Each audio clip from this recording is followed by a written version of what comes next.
आप अपने बच्चों को क्या बनाना चाहते होंगे? शायद डॉक्टर, इंजीनियर, साइंटिस्ट या फिर कुछ भी। कई बार तो ऐसा होता है कि एक रिक्शा चलाने वाला भी चाहता है कि उसका बेटा या बेटी यूपीएससी करके आईएएस बन जाए। लेकिन अगर असद की बात करें तो उसके पिता खुद एक गैंगस्टर थे। उसका खौफ था और उसी खौफ की सत्ता में वो भी चाहता था कि मेरा बेटा भी मेरी तरह से बन जाए। और असद की लॉन्चिंग करने की कोशिश की गई। लॉन्चिंग हुई उमेश की मर्डर को लेकर और लॉन्चिंग के बाद 48 दिनों के अंदर ऐसी क्रैश लैंडिंग हुई कि असद और असद का दोस्त यानी दूसरा शूटर गुलाम अब जमीने खाक हो चुके हैं। लेकिन उसके एनकाउंटर को लेकर तमाम सवाल खड़े हुए हैं। अतीक अहमद के पक्ष में राजनीतिक बयान आ रहे हैं। सवाल खड़ा किया जा रहा है कि क्या विकास दुबे जैसी स्थिति बनाई गई। एक नेता कहते हैं जो दक्षिण से आते हैं, दूसरे नेता जो इसी सूबे के मुख्यमंत्री रह चुके हैं वो कहते हैं कि ये उस चीज को बदलने की कोशिश है जिसे न्याय व्यवस्था कहा जाता था। लेकिन कितने सवाल और उन सवालों के जवाब क्या हैं, ये तलाशने के लिए न्यूज़ नेशन आ पहुंचा है नेशनल हाईवे संख्या 27 पर। ये वो नेशनल हाईवे संख्या 27 है जो कहा जा रहा है कि कथित रूप से मध्य प्रदेश, राजस्थान होते हुए असद और उसका साथी गुलाम इसी रास्ते से बिना नंबर प्लेट की बाइक के साथ, दोपहिया के साथ पहुंचा। और उसके बाद जहां हम मौजूद हैं यहां से कुछ किलोमीटर दूर एनकाउंटर उसका कर दिया गया। फिलहाल न्यूज़ नेशन उसी रोड पर मौजूद है और यहां हम सबसे पहले इस सवाल का जवाब तलाशने की कोशिश करेंगे कि असद जो मोस्ट वांटेड है, 5 लाख का उसके ऊपर इनाम है, तो क्या उसके लिए कोई चेक पोस्ट लगाया गया था या नहीं लगाया गया था? बिना हेलमेट के, बिना नंबर प्लेट के बाइक के कि क्या कोई जा सकता है या नहीं जा सकता है? दिन का वक्त है, दोपहर का वक्त है और ऐसे में यही जानने की कोशिश न्यूज़ नेशन भी करेगा कि स्थिति किस तरीके से बदलती है। और यहाँ पर पुलिस की मौजूदगी जो बाबा यानी खुद मुख्यमंत्री कहते हैं हर जगह है, क्या हमें पुलिस की मौजूदगी नजर आती है? सबसे पहले इसी सवाल का जवाब तलाशते हैं न्यूज़ नेशन के साथ। आप भी बने रहिए। अतीक अहमद के बेटे असद का जहां एनकाउंटर हुआ अपने साथी के साथ, वो तकरीबन मान के चलिए 20 किलोमीटर दूरी है अगर झांसी के जिला मुख्यालय की बात करें। और हम लगातार न्यूज़ नेशन की टीम NH-27 पर चल रही है जो झांसी को कानपुर से कनेक्ट करता है और कोशिश जानने की ये है कि कितने ऐसे चेक पोस्ट हमें मिलते हैं इन 20 किलोमीटर के अंदर जहां पर उत्तर प्रदेश पुलिस जांच कर सकती थी, बैरिकेड लगाए गए थे। क्योंकि कल ही एनकाउंटर हुआ है, 48 दिन ढूंढा गया। ऐसे में और ये वो रास्ता भी है जिसके पास से ही असद के पिता को लेके जाया गया था जब हम बात करते हैं गुजरात से साबरमती जेल से और नैनी जेल ट्रांसफर के लिए, सुनवाई के लिए इलाहाबाद में, प्रयागराज में। ऐसे में बहुत ज़रूरी हो जाता है कि यहाँ पे हमें चेक पोस्ट मिले और हम लगातार तस्वीरों के जरिए भी आपको रूबरू कराते रहेंगे, दिखाते रहेंगे कि अगर एक बिना नंबर प्लेट की गाड़ी, एक बाइक और वो भी बिना हेलमेट का कोई व्यक्ति हो, जैसे आगे देखिए, एक बार मैं चाहूँगा कि मेरे कैमरा सहयोगी दिखाएं कि हमारे आगे भी एक बाइक जा रही है और उस व्यक्ति ने भी नेशनल हाईवे के ऊपर हेलमेट नहीं लगाया। यानी इससे पहली चीज साफ होती है कि हेलमेट के बिना चलना यहाँ बहुत आम सी बात है और लोग आमतौर पे परवाह नहीं करते। UP 93 यानी ये जो नंबर है ये मान के चलिए झांसी का ही है। लगभग 15 किलोमीटर हमें हो चुके हैं और 4 से 5 किलोमीटर अभी और आगे चलना है और ये रास्ता नेशनल हाईवे का है। और यहाँ पे हम लगातार ये दिखाने की कोशिश कर रहे हैं, ये बताने की कोशिश कर रहे हैं कि कोई भी पुलिस की बैरिकेडिंग नेशनल हाईवे पे नहीं मिली, ना उस वक्त रही होगी जब आज से ठीक 24 घंटे पहले ये एनकाउंटर हुआ, 48 दिन के बाद उमेशपाल हत्याकांड के, और अब भी कोई बैरिकेडिंग नहीं है। यहाँ पे स्पीड लिमिट 80 किलोमीटर प्रति घंटा है और हम उसी रफ्तार से सामान्य तरीके से आगे बढ़ रहे हैं। ट्रैफिक की बात करें, इस हाईवे पे बहुत ज़्यादा ट्रैफिक नहीं है क्योंकि झांसी और कानपुर दो बड़े शहरों को नेशनल हाईवे 27 कनेक्ट करता है। 4 लेन रोड है, कुछ ट्रक चल रहे हैं और इक्का दुक्का दोपहिया नजर आ रहे हैं। और दूसरा दोपहिया भी देख लीजिए, ये स्कूटी है, यहाँ भी हेलमेट नहीं लगा है। इसके आगे एक बाइक और गुजर रही है और यहाँ पे देखिए साइन बोर्ड्स जरूर नजर आ रहे हैं, लेकिन बिना हेलमेट के चलना बहुत आसान है।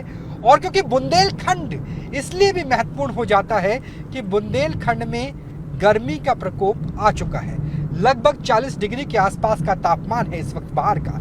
इसलिए बहुत बार ऐसा होता है कि लोग हेलमेट नहीं लगाते हैं, लेकिन मुंह को कपड़े से या यूं कहे गमछे से कवर कर लिया जाता है, बांध लिया जाता है, इसलिए पता नहीं चलता। तो संभवतः जो सवाल उठा रहे हैं कि बिना नंबर प्लेट की बाइक इससे गुजरी, वो जरूर वाजिब है, लेकिन यह सवाल उठना कि बिना हेलमेट के पहचान क्यों नहीं पाई असद की, वो इसलिए वाजिब नहीं है क्योंकि यहाँ पे हमें जितने भी लोग बाइक पे नजर आए उन्होंने अपने गमछे से अपने मुंह को बांधा हुआ था। और ऐसे में किसी के लिए भी अगर कोई पुलिस वाला है भी तो भी पहचान करना बहुत मुश्किल है। हालांकि अभी तक हमें कोई पुलिस की बैरिकेडिंग नजर नहीं आई है।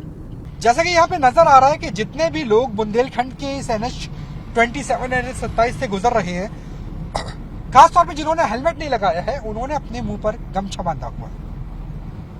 अब कटावेज लेना, आगे और बाइक वाले हैं। जहां पर असद और गुलाम का एनकाउंटर हुआ था और एनकाउंटर वाली जगह यहां एक पगडंडी में तब्दील हो जाती है।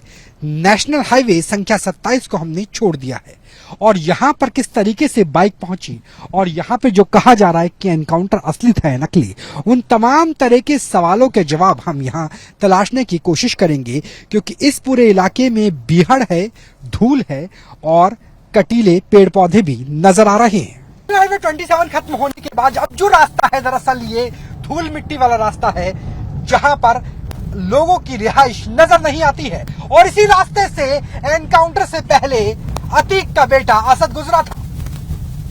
अतीक अहमद का बेटा जो खुद को बाहुबली बताना चाह रहा था, बनना चाह रहा था, और इसी लिहाज से उमेश पाल के ऊपर खुले में गोली चलाई गई। वो अपने साथी यानी गुलाम के साथ इसी जगह पर मौजूद था। जब उसे आहट हुई कि STF की टीम उसकी तरफ बढ़ रही है, उसके पास दो विकल्प थे, या तो पगडंडी की तरफ भागे या फिर आगे दलदल की तरफ। दलदल की तरफ जाना बेहद खतरनाक हो सकता था। पहला, दलदल में फंसकर मरने का डर था, और दूसरा जो यहाँ के लोकल बताते हैं कि इस दलदल में घड़ियाल भी मौजूद है, यानी एक तरफ मगरमच्छ और दूसरी तरफ रणबांकुरे उत्तर प्रदेश पुलिस की STF स्पेशल फोर्स। और ऐसे में उसने खुद को STF से बचाने के लिए चुना। चंद दूरी पर वो बाइक मौजूद थी जिस बाइक से वो दोनों यहां पर पहुंचे थे। सबसे पहले उसकी कोशिश थी कि अपने आप को छुपाया जाए। गमछा, क्योंकि बुंदेलखंड के पूरे इलाके में तापमान 40 डिग्री से ज्यादा हो जाता है सुबह 10 बजते ही। ऐसे में गमछा भी उसके पास रहा होगा, जो हमें तस्वीरों में भी थोड़ी दूर पर नजर आ रहा है।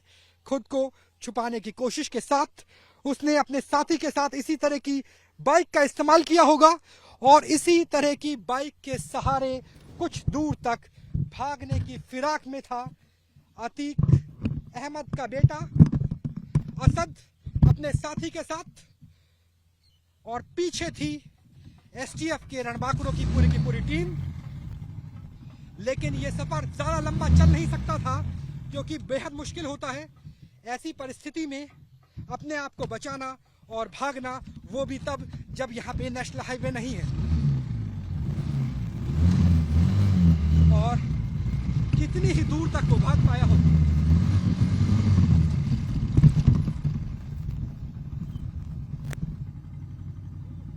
जब विरासत में विष हो तो नतीजे में मौत ही होगी। कुछ ऐसा ही हुआ अतीक के बेटे असद के साथ भी। वो बनना चाहता था गैंगस्टर, बन गया वांटेड, और शूटर के बाद अपनी जीवन लीला को यही समाप्त कर दिया। इसी तरीके से अपने दोस्त के साथ बचने की कोशिश की, दलदल से आगे बढ़ा और उसके बाद यहाँ मौजूद इलाके में जहां न्यूज नेशन की टीम इस वक्त मौजूद है, यहीं से ही बचने की कोशिश करता हुआ STF के उन 12 रणबांकुरे से बचने की कोशिश करता हुआ भाग रहा था और भागते भागते यहां पर घिर गया। असद को वांटेड बने अब 48 दिन बीत चुके थे। दोपहर का 11:35 का वक्त था। तापमान लगभग 42 डिग्री सेल्सियस, क्योंकि चंबल के आसपास का क्षेत्र है। यहां से अगर झांसी शहर की बात करें लगभग 23 किलोमीटर है, और उस ग्राउंड जीरो पर न्यूज नेशन आ पहुंचा है जहां पर यह एनकाउंटर हुआ था, जहां पर असद की को विरासत संभालने की कोशिश की जा रही थी, और कोशिश थी अतीक अहमद की विरासत असद संभाले, लेकिन ऐसा कुछ हो नहीं पाया। उसके टेक ऑफ से पहले ही क्रैश लैंडिंग करा दी गई। एसटीएफ के 12 जवान, जिनमें से 2 अधिकारी थे, चारों तरफ से पूरे इलाके को घेर लिया गया था। कहा जा रहा है कि 42 राउंड से लेकर 48 राउंड फायरिंग हुई। इस जगह पर पहुंचने के बाद जो आपने तस्वीरों में देखा, चाहे वो असद हो या असद का साथी शूटर गुलाम, कोई बचने का रास्ता नहीं था, क्योंकि यहां से जहां भी भागने की कोशिश की जाएगी वहां ये कटीली बाढ़ रोक लेगी, क्योंकि इस इलाके से निकलना मुश्किल था। लिहाजा दोनों ने अपनी फॉरेन मेड पिस्टल को निकाला और एसटीएफ के ऊपर तथाकथित रूप से फायरिंग की शुरुआत कर दी।